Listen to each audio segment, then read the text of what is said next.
Going on, y'all? This is Alan, back with another weekly comic book pickup. February 24th. I'm still fighting this damn flu, so my voice sounds like shit. Y'all have to bear with me. I started off with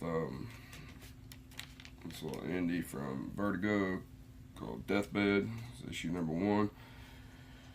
Myth, hack, sex symbol, lunatic. All these words have been used to describe Antonio Luna, the world's greatest living adventurer. Or at least he was until 20 years ago when he vanished from the public eye.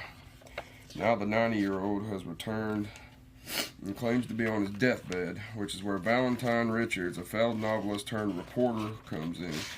Val's hired to travel to Luna's remote castle home and uncover where the old star has been all these years, and just how much he says is true.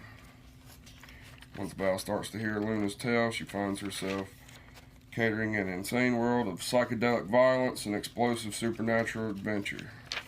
This is written by Joshua Williamson from The Flash and Frostbite, and the art's by Riley Rossmo, who did The Batman Who Laughed. So I like, it sounds a little crazy, and I'm all about some psychedelic supernatural shit, so figured I picked that up. And also picked up The Tremendous Trump. This is like a remastered comic that came out, I think, back in late last year. Apparently they remastered it somehow, and I think they added some sketches and whatnot. And I was not really familiar with this, but I just wanted to at least get some sort of Trump book for my collection, so 20 years you can look back and see this dated shit that people just keep churning out, thinking they're funny. I mean, I don't know, this could be cool and show him in a good light, but most of them, just show him as a big baby or a big idiot. So he looks like the Hulk here, so that's pretty cool. I hope he's running around kicking ass. That would be pretty cool. Something different, I don't want the same old shit. And also got Tarna number 1. This is Alex Ross cover. It's from Heavy Metal. Everyone knows that famous woman from Heavy Metal. So this Heavy Metal's legendary character finally gets her own ongoing series. And the art's by Stephanie Rue, and the writer is Alex DeCampi, which I really hate. Hey, there's some naked ladies, 18 and up, no kids allowed. But yeah, she's on Twitter. She's god awful. She thinks that she can tell if you're a minority or not through how many followers you have, such like that. She's just one of those far left crazies. I think they run everything. But I've always loved heavy metal since I was a kid, and I wanted, Tarna. She finally got a book, so I had to check it out. And hopefully the writer didn't ruin it. Also picked up Vinegar Teeth. This is number 2. I really liked the first issue when it dropped. So after busting a Canadian drug ring down on his luck, cop Artie Buckle tries to keep his new partner Vinegar Teeth under control. Just remember, it's my ex-girlfriend. It's Vinegar Teeth.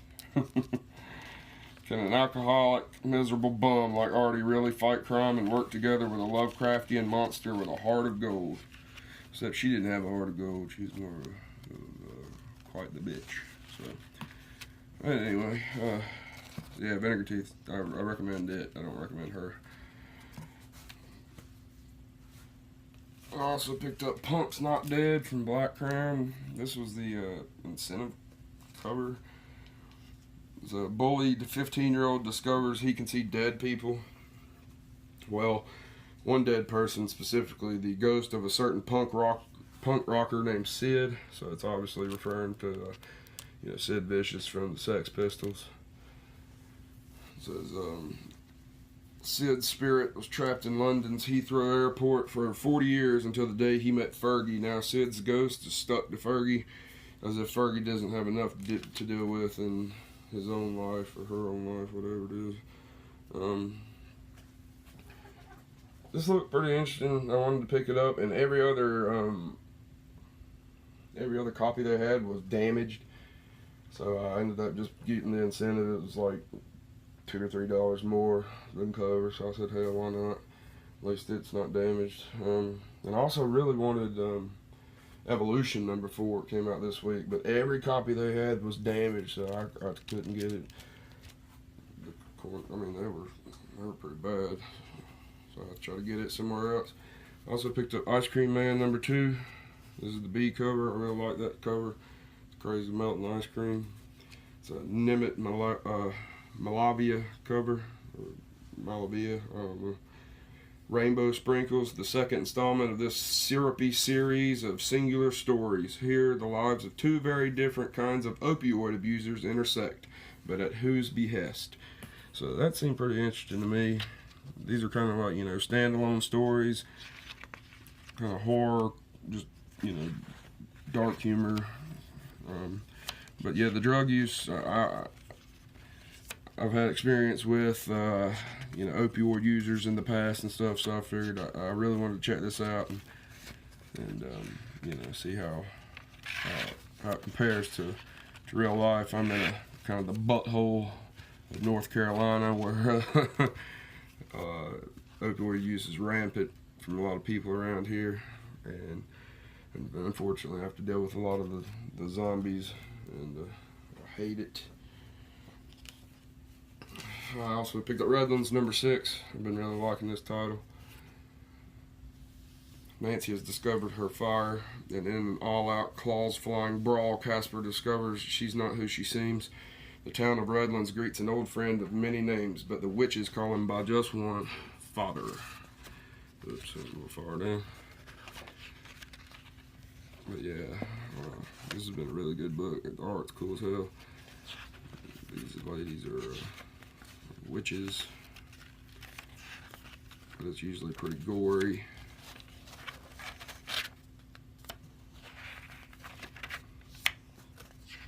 And it's a pretty good read. It's going to be a weird one for me anyway. It's Quantum and Woody. It's #3, but they said if you add up all the issues of Quantum and Woody, this would be the 50th issue. I'm sorry, all that racket's my dumbass cat running around being a retard. He likes to do that when I try to do anything. But the reason I picked this up was that this was an extreme foil goat cover. It says, because you demanded it, the goat returns. If you add them up, this is the 50th issue, which I said, what better time to answer the eternal question, whatever happened to the goat anyway? At last, the whole saga of Dr. Derek Henderson's transformation from brilliant physicist and beloved father into a barnyard animal of unimaginable power can finally be told. So apparently some dude got changed to a goat. Here's the people that are in this comic, and as you can see, the goat. I had to pick it up because, hey man, everybody likes goats, right? I've been seeing on the on TV, people are doing goat yoga and shit. Goat. But I know nothing about this comic. I've heard good things. I've heard it's a good comic, and I've seen where it's sold out recently, certain issues. But I was actually surprised. My LCS usually never has variants really. They'll have stuff here and there no one really wants, which I guess this is kind of like that. But I wanted it because it was a stupid ass goat foil cover. But as far as like ones I really want, everyone gets these sweet ass variants in their pull videos, and it just pisses me off because I can never get them, and everyone gets these badass Hulk variants and shit, and it's like, nope, I don't get any of that shit. We usually get some DC variants, but as far as like Marvel and Incentive and good ones, nope. I really wanted that Matina Thrawn variant, nope. Like, the ones that really want tough shit, can't get them.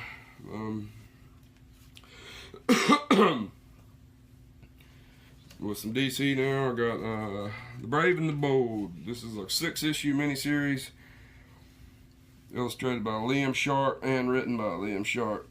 Celtic god's murder leads to a war and a breach between two worlds, and Batman and Wonder Woman kind of figure out they have to kind of team up and work together, or their stories kind of cross, or something like that. Seemed pretty cool. had me on the cover, big red bearded bastard. So I figured since I'm chilling Batman and Wonder Woman, I would, you know, get a copy just to prove to everyone. I also picked up Aquaman number 33, Joshua Middleton cover, The Crown Comes Down finale. Seems like this coverage was selling out online. I really like the other cover as well. They were like Mara and Aquaman were kissing, but my shop only had this one, which was kind of weird. I guess maybe they pulled everyone's bags and put the other cover in or something. I don't know. But I also picked up Batman the Signal. You know, if it ties in the metal, I'm going to pick it up. This is number 2. Bruce Wayne fulfills his corporate duties at Wayne Industries. Duke Thomas, aka the Signal, embraces his role as Gotham City's daytime protector while battling a deadly new rogues gallery.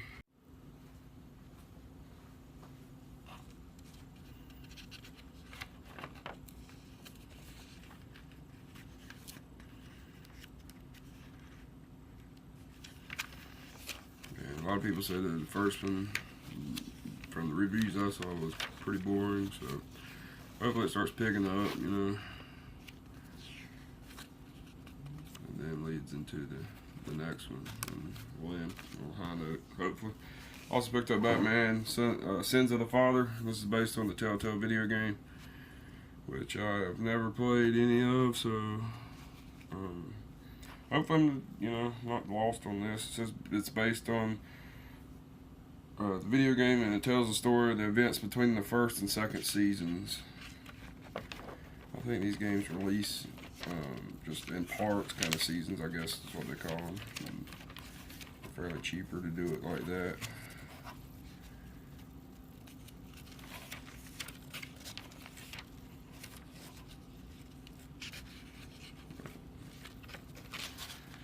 And I had to pick up Batman 41. Michael Janin cover. Everybody Loves Ivy Part 1.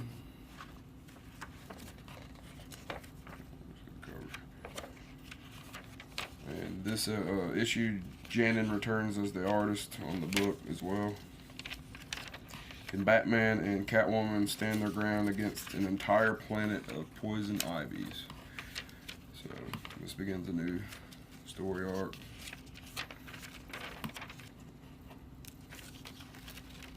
See how that goes. Also picked up Superman number 41, The Last Days. And of course my cat's going in there going crazy again. This is a Victor Bogdanovich cover.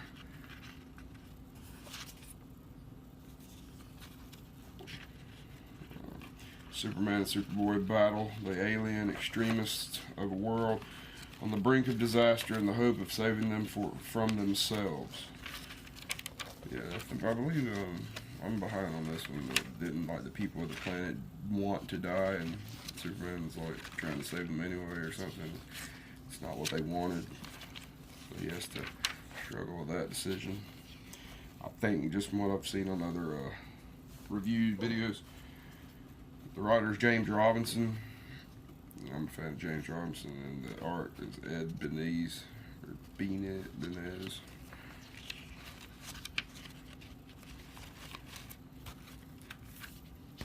Also picked up Green Lanterns 41. This is the variant cover.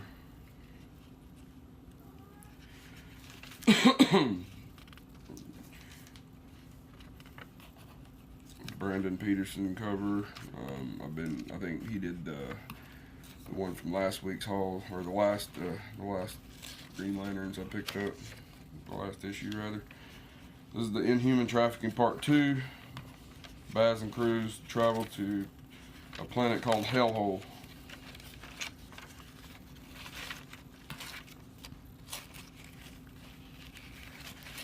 Not to be confused with Shithole, which is a nearby planet to Hellhole. Also picked up Super Sons number 13. Everyone you watching my videos, you know I've been picking up this whole series.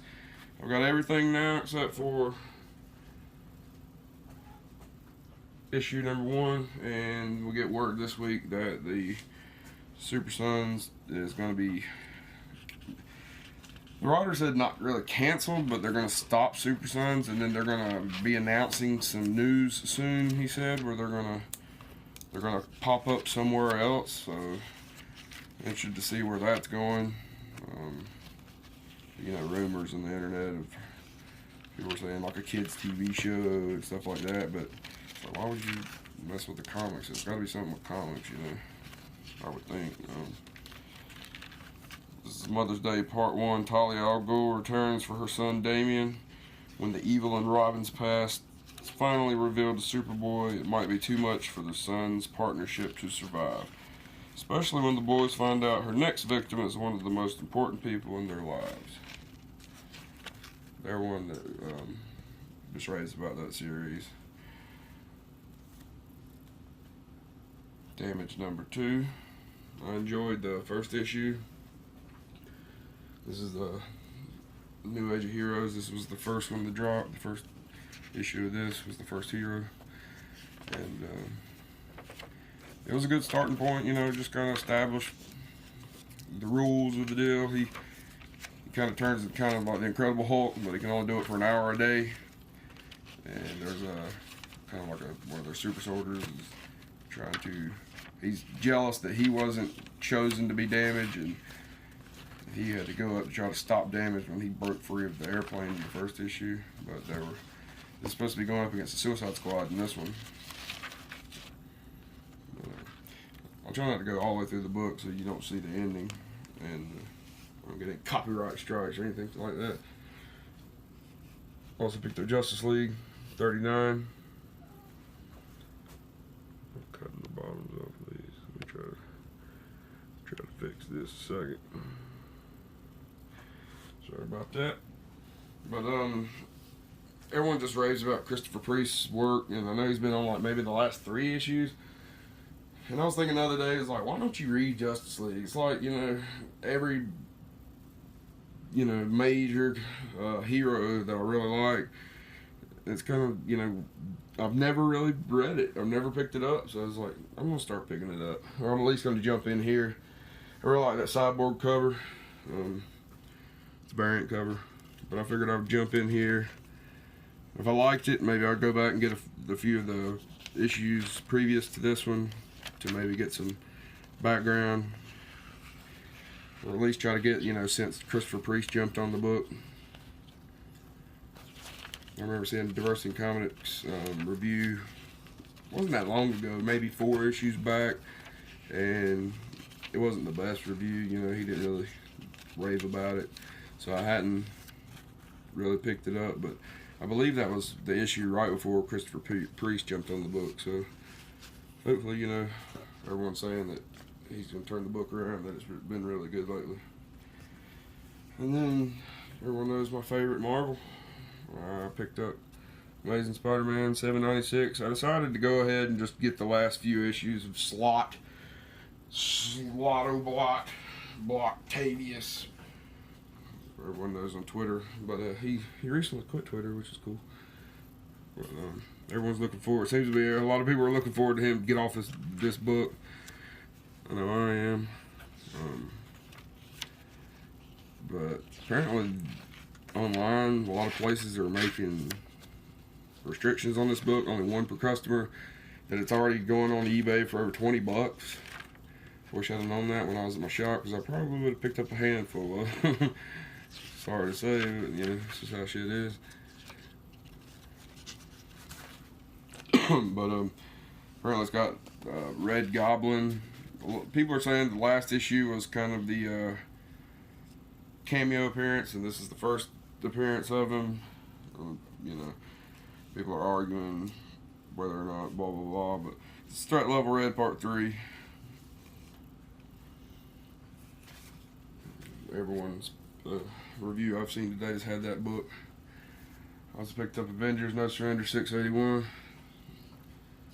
And no one, you've never seen the previous 6 in any of my videos. So why would you jump on now?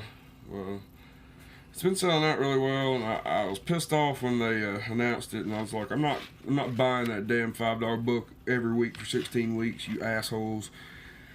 And they said they've been really advertising the I think it's, I don't know, it's an issue coming up that's supposed to be the Hulk returning, and everyone's curious to see whether or not it's Banner or if it's going to be Gogurt Hulk. And really hoping it's Banner, so I figured I'd jump in here and try to, get the couple issues leading up to that Hulk returns, and hopefully not let down. If you're into comics, I'm pretty sure you're aware that Marvel just announced they were revamping their whole comic line, bringing back the heroes that, have stood the test of time for close to 80 years or whatever. So that's hopefully going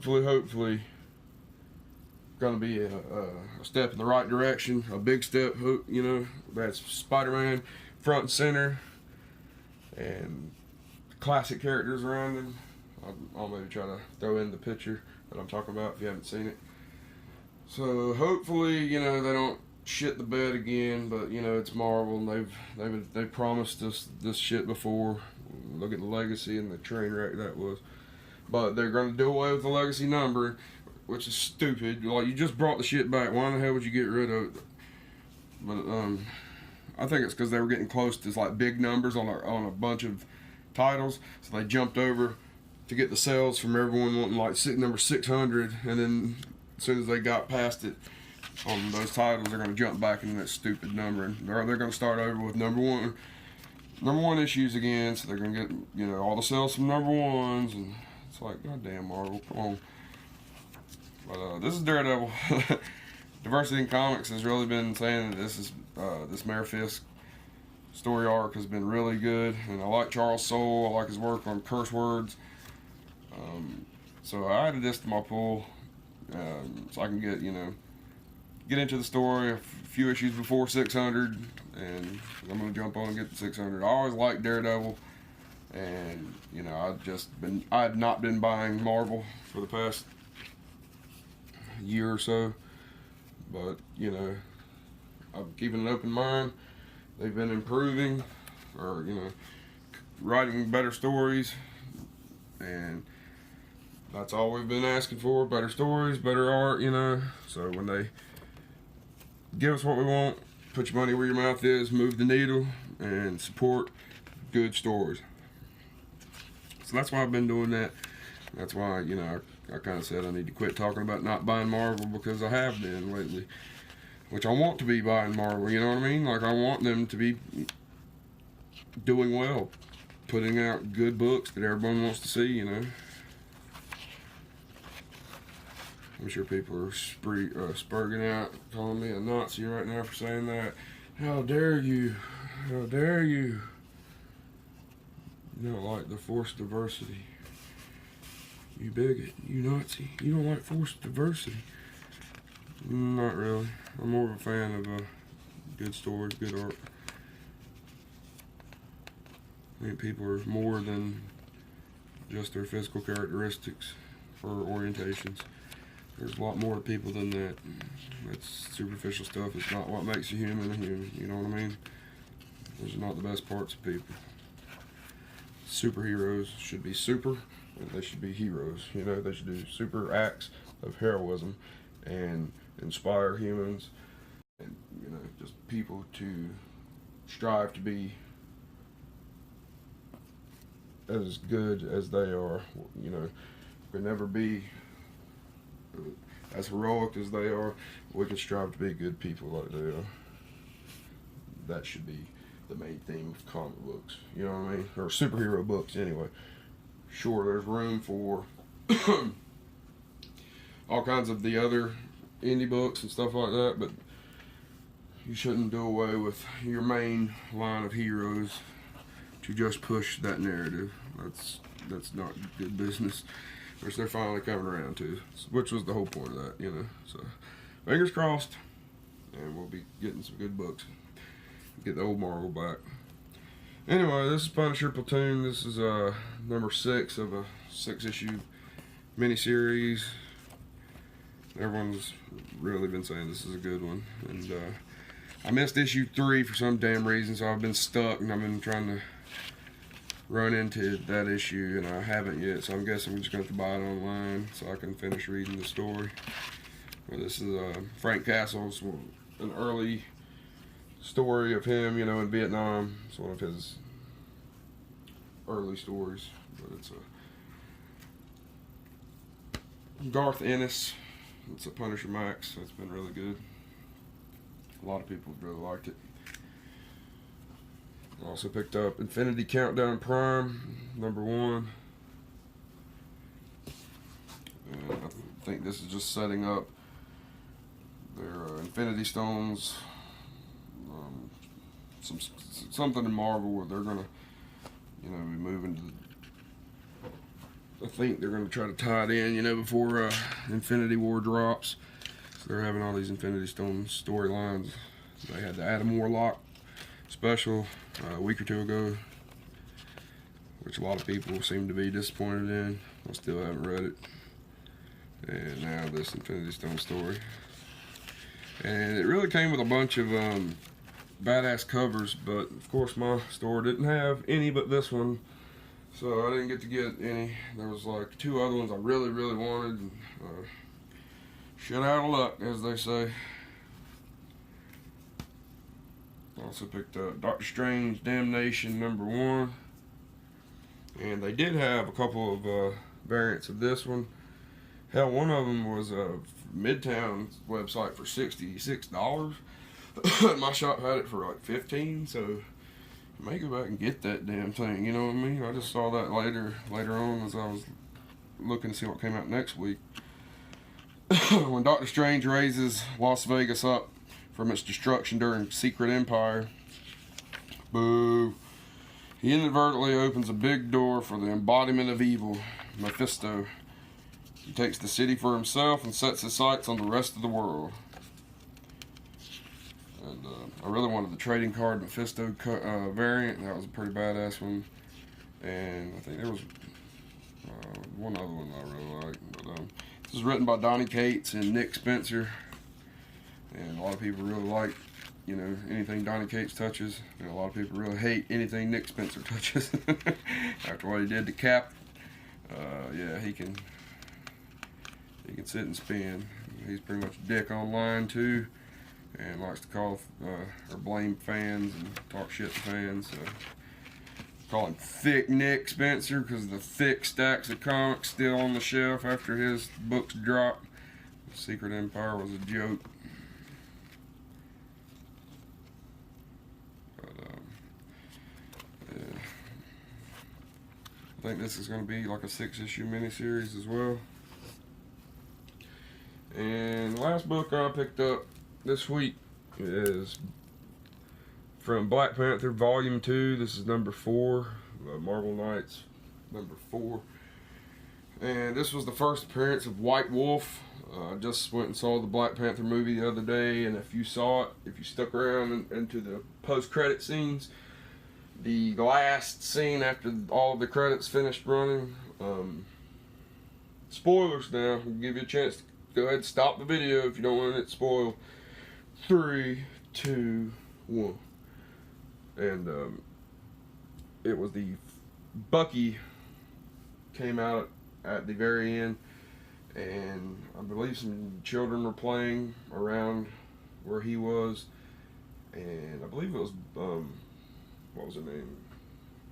Shit, I'm terrible with names. I believe it was Black Panther's sister, anyway. But the kids called him White Wolf, and this is the first appearance of White Wolf in the comics. Which I just happened to like see someone say that online. I hadn't seen the movie when I read that, so I jumped on eBay and just to look, and there was a book for like $6. So there was another one. There were 2 books up. One went for $6. I fell asleep and didn't get the bid on that one. And the other one was a near mint, and it was going to end the next day. I usually try to wait till the very end, jump in there, you know, snipe them, and woke up the next morning and that book was already up to like $25. I was like, Jesus Christ, bullshit. So there's no way I was going to pay $25. I got to my LCS today, and after picking up my books, I was like, oh yeah, I just wanted to check, you know, they've got a pretty good selection of back issues, so I went looking their Black Panther long box, and sure as hell they had it, and it was $6. And I think they do like a 30% off of that, just the regular back issues daily, so, you know, paid around $5 for it, I guess. So I was pretty happy with that. It's in good shape. You know, like I said, I don't have a damn clue if that's ever going to come up again. You know, I don't know what the significance of that is, but I just saw where people were saying, hey, you know, it's kind of funny how they brought that up in the movie, and then here it is in the book. So figured I'd go ahead and grab it while it's cheap, just in case, you know, if they did anything with that deal. If I already had the book in my collection, you may want to do the same. Who knows? Just speculation. But that's going to do it for today. I appreciate you guys watching. Do me a favor, hit that thumbs up, hit the subscribe button, rock the bell. Be notified when I drop videos for you. And I'll try to get some more out for you in the next couple of days. Hopefully I'll start feeling better and get over this stupid ass flu. But you guys have a good one. Later.